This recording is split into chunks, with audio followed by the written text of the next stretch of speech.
बड़ी खबर यह है कि इजराइल हमास युद्ध पर जो बड़ी खबर, बड़ा अपडेट सामने आ रहा है वो ये कि इजराइल हमास को लेकर, युद्ध को लेकर यूएनएससी की जो बैठक है वो कल होने जा रही है। कल यानी कि सोमवार को यूएनएससी की अहम बैठक होगी। तो यूनाइटेड नेशन सिक्योरिटी काउंसिल ने सोमवार को बैठक को बुलवाया, जिसमें कि जो सदस्य देश है इस युद्ध को लेकर चर्चा करेंगे। इससे पहले यूएन की जो महासभा थी उसमें युद्ध को रोकने के लिए वोटिंग हुई थी। 120 देशों ने युद्ध को रोकने के पक्ष में वोट किया।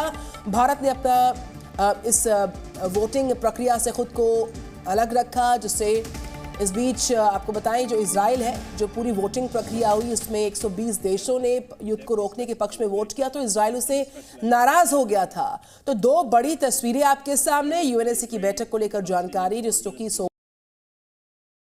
चर्चा होगी। तो 30 अक्टूबर दिन सोमवार कल यूएनएससी की अहम बैठक होने जा रही है और युद्ध पर इस बैठक में चर्चा होगी।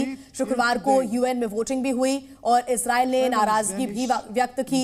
दो बड़ी खबरें, दो बड़े अपडेट्स के साथ आपको हम बता रहे हैं। वोटिंग हुई थी जिसमें 120 देशों ने युद्ध को रोकने के पक्ष में वोट किया, जिससे इजराइल काफी नाराज भी हुआ था। इस वोटिंग से भारत ने अपने आप को दूर रखा।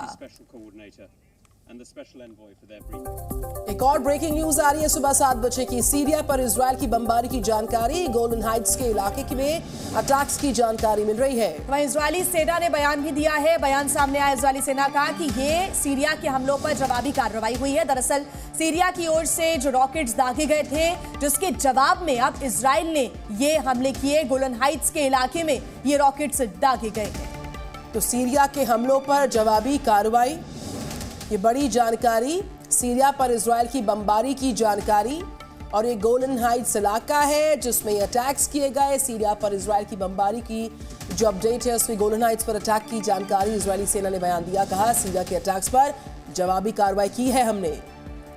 तो सीरिया पर इजराइल की कार्रवाई देखने को मिल रही है और इजराइल की तरफ से कहा जा रहा है कि जो अटैक सीरिया की तरफ से किए गए थे उस पर यह जवाबी कार्रवाई की गई। आईटीएफ की तरफ से बयान जारी किया गया है। Z News.